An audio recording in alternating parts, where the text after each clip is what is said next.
Então deixa eu tratar, de 3 aspectos do que a gente está falando aí dessa anistia. Eu até fiz essa chamada, essa pergunta meio irônica, né, sem anistia, o que que vai ser? E tudo que está acontecendo aí no que se refere no campo do legislativo, né, na Câmara, também no judiciário, do Supremo, o que que o Fux, por exemplo, está fazendo, né, que enfim, lamentável para dizer o mínimo, mas vamos então falar um pouquinho do que a gente tem. E que está inclusive na chamada aí falando, do caso do Ramage, que é deputado federal, e aí a partir então dessa lógica do foro privilegiado, eh, tem aí a bancada da extrema direita, né, os golpistas, eles querem justamente tentar encontrar uma brecha para anistiar na verdade, vocês sabem que tudo que tem se discutido sobre anistia é para tentar livrar a cara dos golpistas e, em particular, do Bolsonaro, né, querem tentar livrar a cara, por isso que eu coloquei na chamada, inclusive, que eles querem tentar se livrar da cadeia, né, porque a partir desse processo que vai acontecer ao longo desses meses no Supremo, processo não, né, julgamento, o que a gente vai ter é a condenação ou não, dessa primeira, turma de réus, né, que justamente está o Ramage e o Bolsonaro, mais outros 5, e que foram os primeiros, inclusive, porque são os considerados a partir, lembrem, da investigação da Polícia Federal, a partir do relatório da PGR, os cabeças, aqueles que arquitetaram, organizaram o golpe. Num segundo momento, também novos réus do processo do golpe, são aqueles que fizeram a parte da execução, né, os que promoveram, tomaram as ações todas, que é outros 6 que também foram colocados como réus. Mas vamos tratar aqui então do que a gente tem vindo de um relatório da Comissão de Constituição e Justiça da Câmara dos Deputados, e que está então indicando um recurso do deputado federal, o Alexandre Ramage, né, um recurso que ele entrou para poder suspender toda a ação penal relativa aos atos golpistas e beneficia, segundo aqui, né, esse primeiro entendimento, o próprio, Jair Bolsonaro. Então lembrando que ele virou réu no Supremo, junto com o Bolsonaro. Deixa eu até ver se eu tenho aqui, para vocês acompanharem quem são esses todos réus. Eu acho que eu tenho registrado aqui, porque assim que eles se tornaram réus, eu deixei aqui, e aí vamos ver se eu consigo deixar aqui para vocês saberem quem são esses todos, que se tornaram réus. Olha só, o Mauro Cid e o Bolsonaro, né, tá vendo? São 7. O Mauro Cid, o Bolsonaro e o resto da galera aí, olha só. Entre eles, o Alexandre Ramage, que é esse que tá de terno aí do lado da Marinha, né, o Almir Garnier, entre todos os outros. O Anderson Torres, o general Heleno e esses outros 2 aqui do Exército, que agora me fugiu, mas essa é a primeira turma, esses que são considerados Bolsonaro e Mauro Cid, mais esses outros 6, inclusive o Alexandre Ramage, que, foram então considerados, réus nessa primeira, avaliação, né, nesse primeiro julgamento do Supremo. Deixa eu voltar aqui então, só para a gente entender o que a CCJ, tá a partir desse recurso do Alexandre Ramage, tá tentando manobrar aí para que, ele tente se safar, né. Acho que vai ser bastante difícil, mas só vamos entender o que está acontecendo. Então, gente, o Ramage, ele virou réu, né, junto com esses outros 7 que eu acabei de mostrar. O PL, ele entrou com recurso na Câmara contra o Supremo, e o relator desse caso, na CCJ, deputado bolsonarista, o Alfredo Gaspar, do União Brasil, ele concordou com esse requerimento, com esse recurso, e aí ele propôs uma ação penal para que seja suspensa em sua integralidade, é o que está lá no texto do recurso, tá.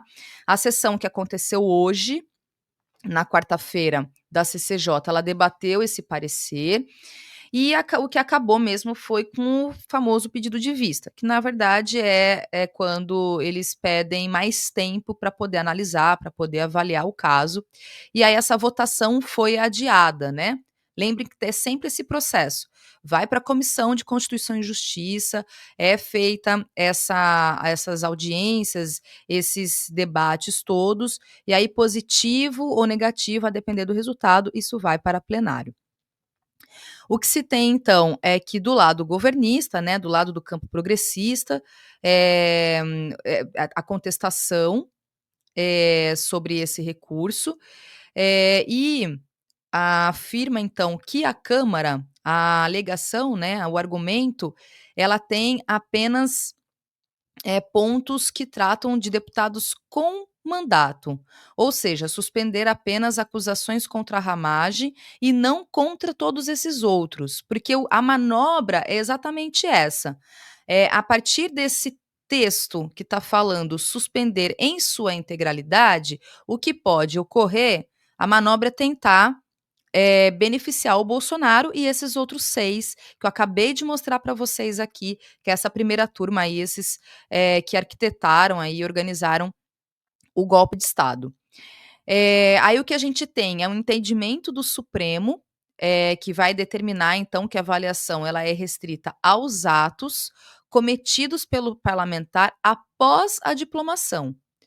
E a presidência da CCJ, ela indicou que concorda com a possibilidade de travamento de toda a ação, e claro que os bolsonaristas eles defendem essa tese. Ou seja, o que o Supremo está tentando dizer? Olha, o Ramagem, ele tomou posse, e tudo que foi antes da data que ele tomou posse, que ele foi diplomado, ele vai responder criminalmente, vai responder o processo penal.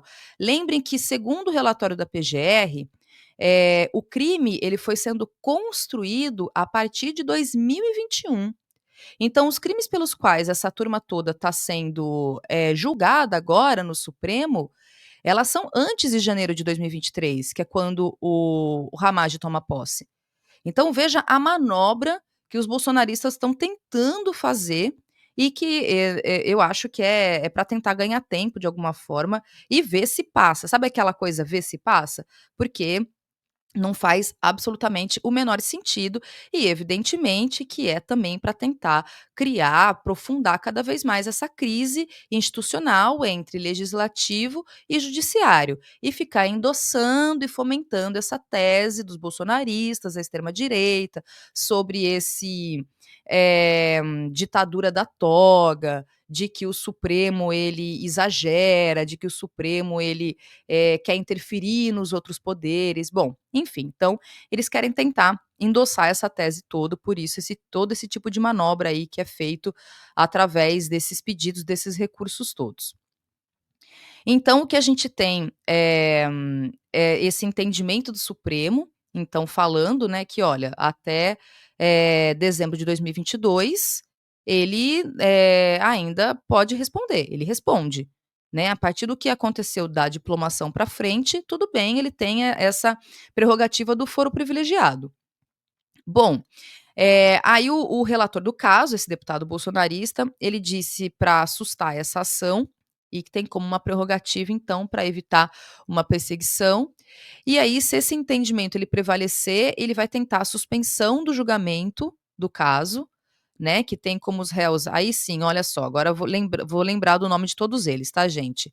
O Ramagem, né, o Alexandre Ramagem, o Walter Braga Neto, o general e ex-ministro e vice do Bolsonaro, o general Augusto Heleno, que foi ex-ministro de Gabinete de Segurança Institucional, o Anderson Torres, que foi ex-ministro da Justiça, o Almir Garnier, o ex-comandante da Marinha, o Paulo Sérgio Nogueira, o general e ex-ministro ministro da Defesa, e o Mauro Cid, que é o ex-ajudante de ordens da presidência, e esse que, a partir da sua delação, acrescentando todos os elementos de prova e da investigação da Polícia Federal e da Procuradoria Geral da República, a gente tem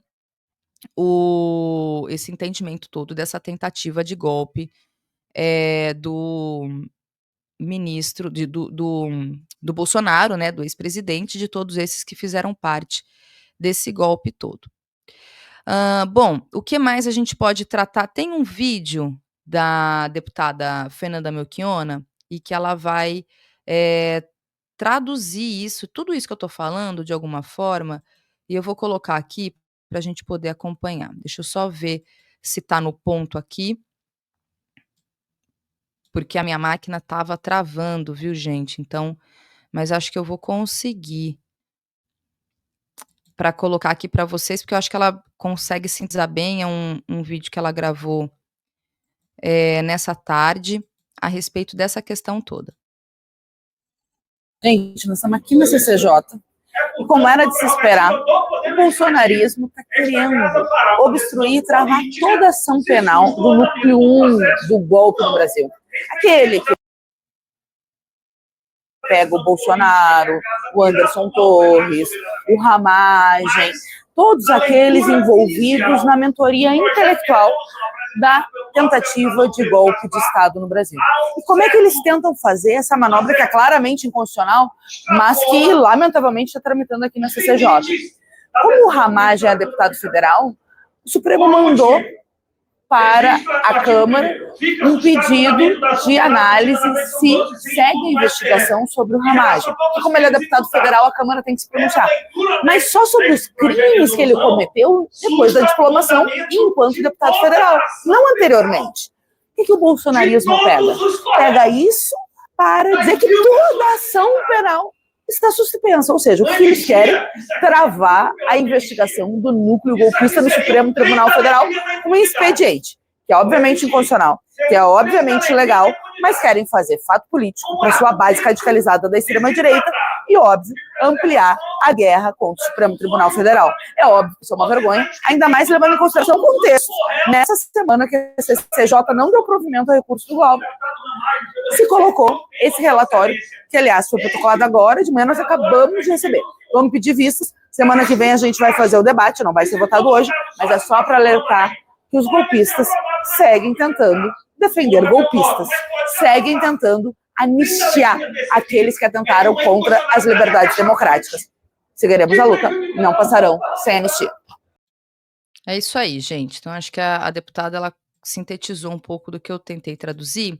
E aí tem um outro elemento dentro de toda essa discussão sobre anistia, que é um voto e o entendimento do ministro Fux, sobre o caso da Débora, aquela golpista que todo mundo tenta reduzir e minimizar ao, caso do batom, né, da pichação, que ela escreveu lá, o Perdeu Mané, na estátua da Justiça, essa estátua que fica ali na Praça dos Três Poderes, fica bem em frente ao prédio do Supremo. E aí o que se tem então, de informação, e por que eu estou destacando aqui o Fux para tratar de uma outra notícia aí que está rodando, desde ontem.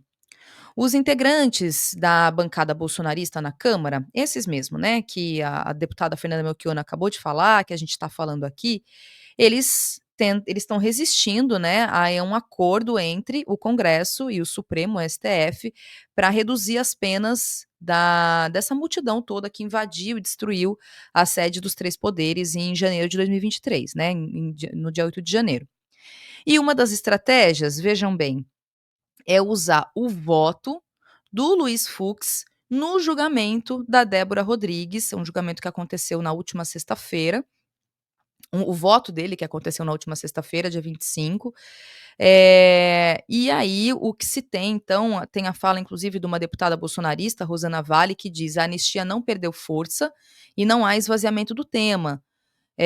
A UPL, né, essa grande bancada bolsonarista da extrema-direita na Câmara, que está inclusive obstruindo, está nesse processo de obstrução dos trabalhos todos. E aí, o que o voto do Fux, que segundo essa mesma deputada, diz que é uma sinalização de que uma anistia pacificaria o país. E essa proposta, então, do perdão, como ela está redigida hoje, né, o processo, aliás, o projeto de anistia, que pode beneficiar o Bolsonaro, que o que a gente está falando aqui é quem liderou o golpe.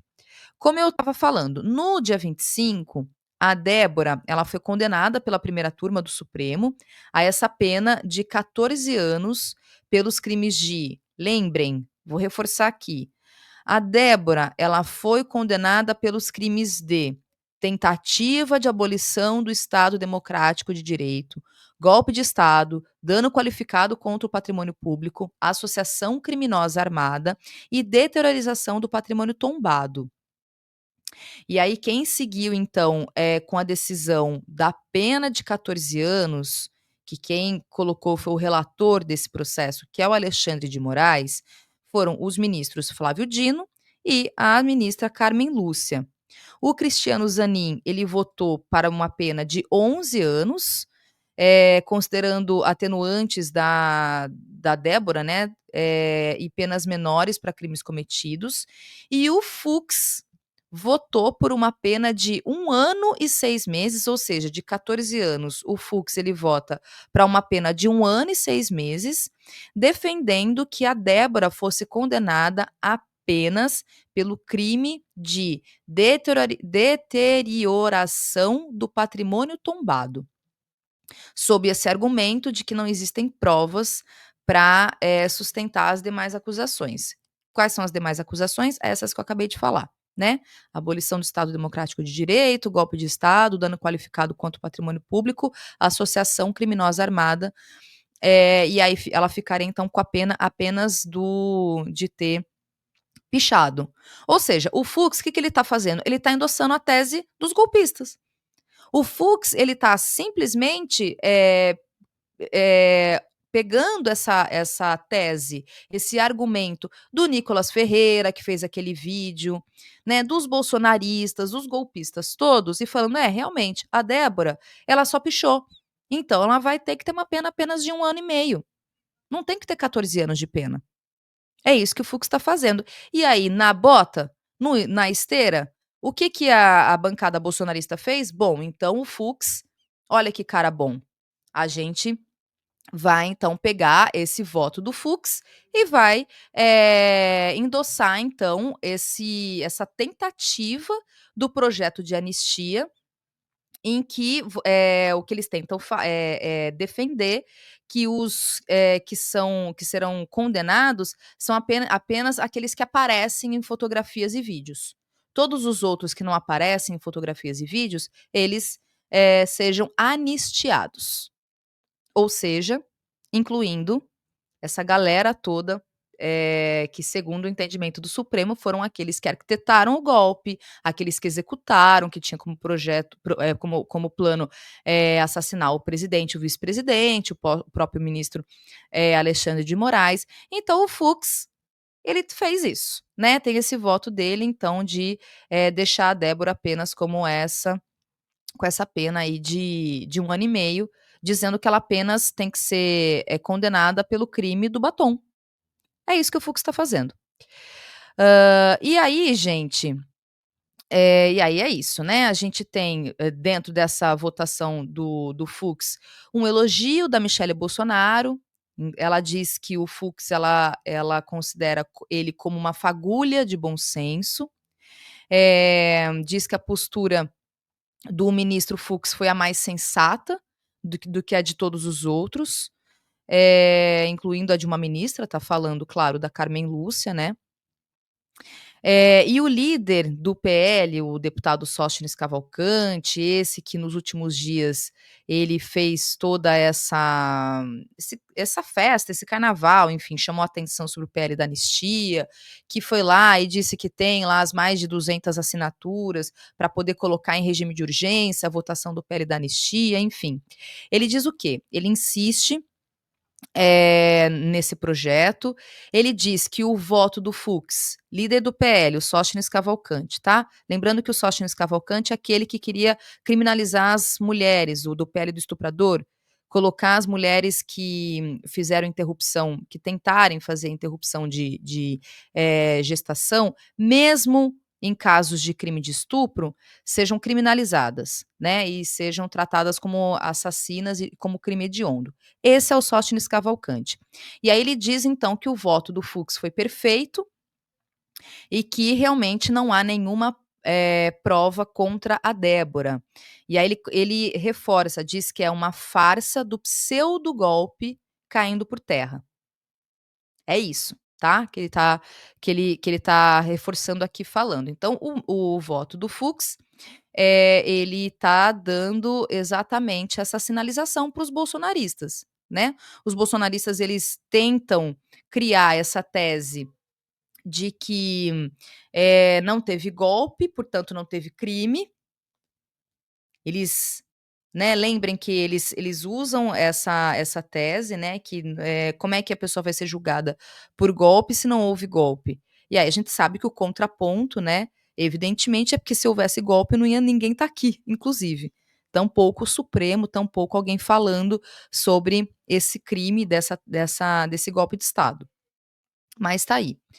E aí um outro elemento também dentro, aí para fechar mesmo sobre essa questão da anistia, é o Alcolumbre, que ele tenta apresentar um novo texto e como uma saída, vinda então do Senado, né, Davi Alcolumbre, presidente do Senado, e que ele diz o seguinte, nessa proposta do Alcolumbre, esse texto alternativo ao projeto, que deve ser apresentado agora no mês de maio, e ele tem então como objetivo propor uma adequação na lei e permitir uma melhor individualização das penas impostas contra os envolvidos nos atos, golpistas do 8 de janeiro.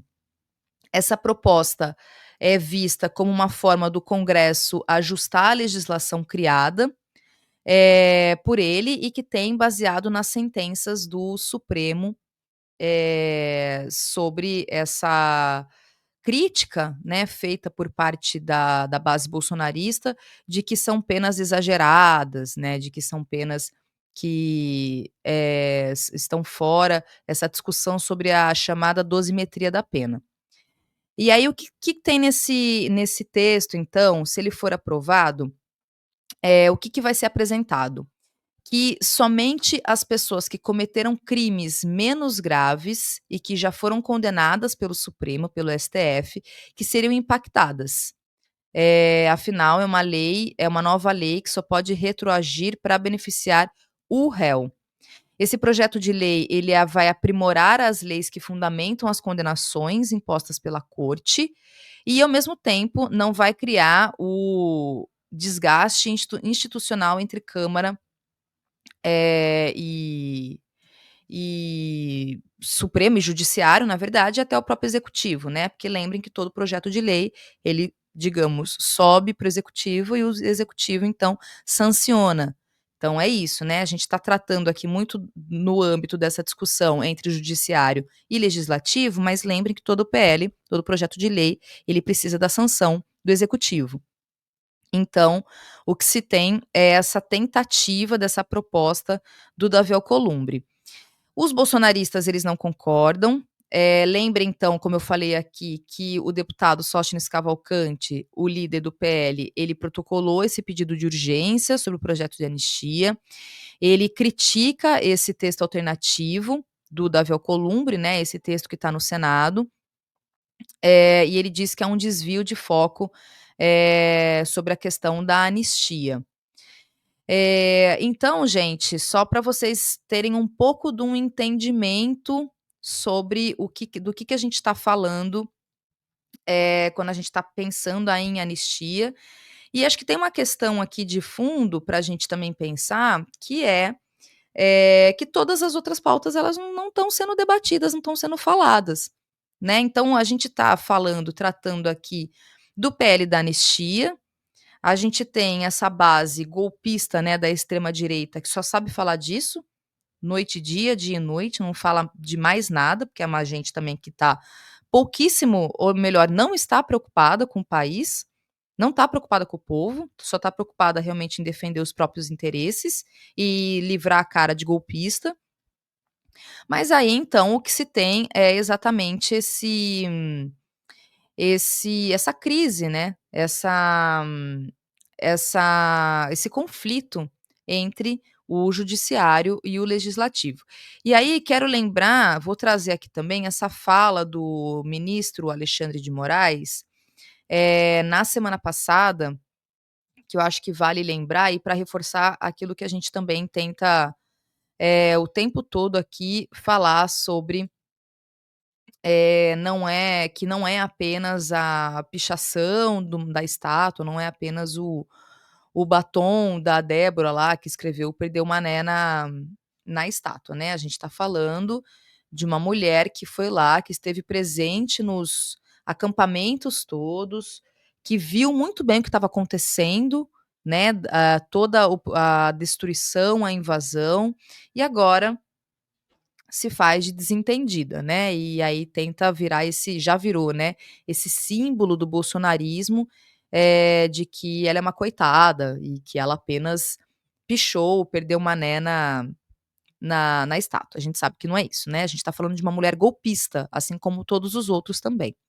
E aí tem essa fala então do Alexandre de Moraes que eu acho que vale a pena a gente acompanhar. GLO e devemos convencer as Forças Armadas a aderir ao golpe, mas as pessoas de boa fé só deveriam refletir e se perguntar: se o que aconteceu para o Brasil acontecesse na sua casa, se um grupo armado organizado ingressasse na sua casa, destruísse tudo, mas com a finalidade de fazer o seu vizinho mandar na sua casa, ou seja, de afastar você e a sua família do comando da sua casa, com violência, destruição, bombas. Você pediria anistia para essas pessoas? Se fosse na sua casa, haveria. Então, por que no Brasil, na democracia, a tentativa de quebra do Estado Democrático de Direito, tantas pessoas defendem isso? Então, as pessoas de boa fé devem refletir sobre isso.